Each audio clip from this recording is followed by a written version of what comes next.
CSK உடைய fielding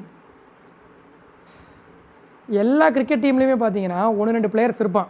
அவன் கையில் விளக்கணே தடவிட்டு வந்திருப்பான், பாலையே ஒழுக்கமாக பிடிக்க மாட்டான், குனிஞ்சு கூட பால் எடுக்க மாட்டான், வேகமாக ஓடி போய் ஒரு சேஸ் பண்ணி பாலை பிடிக்க மாட்டான்.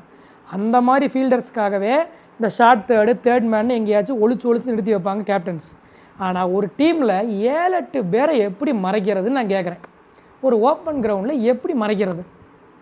ஒரு லாங் ஆஃப் அண்ட் லாங் ஆனில் நிற்க வைக்கிற பெஸ்ட்டு ஃபீல்டர்ஸே உங்களுக்கு சிவம் டூபே அண்ட் அன்ஷுல் கம்போஸ் தான் அப்படின்னா இந்த டீமை வச்சுக்கிட்டு எந்த ஒரு டோட்டலையுமே டிஃபெண்ட் பண்ணவே முடியாது. இன்னர் சர்க்கிளில் நிற்கிற ஃபீல்டர்ஸ்க்கு கையிலேயே அடிச்சுட்டு சிங்கிள் ஓடுறானுங்க, லாங்கில் நிற்கிற ஃபீல்டர் கையிலேயே அடிச்சுட்டு டபுள் ஓடுறாங்க. இந்த சின்ன சின்ன விஷயமெல்லாம் கேமில் நீங்கள் த்ரூ அவுட்டாக கணக்கெடுத்து பார்த்தீங்கன்னா நம்ம தோக்கறதுக்கு ஒரு முக்கிய காரணமாக வந்து இருக்கும். ஸோ ஒரு ஃபீல்டிங் யூனிட்டாக பேட்டிங் டீம் மேலே ப்ரெஷரை போட முடியலன்னா நீங்கள் என்ன தான் வேர்ல்ட் கிளாஸ் பவுலர்ஸ் 5 பும்ராவை நீங்கள் டீமில் வச்சுருந்தாலும் ஜெயிக்க முடியாது. சிவம் டூபே நிஜமாகவே ஒரு வேர்ல்ட் கப் வின்னிங் பிளேயர் தானா? இந்தியன் பிளேயர் என்னடா ஃபீல்டிங் இது? உங்களுக்கு என்ன தோணுது சிஎஸ்கேவோட ஃபீல்டிங் பற்றிங்கிறத மறக்காமல் கமெண்ட்ஸில் விடுங்க.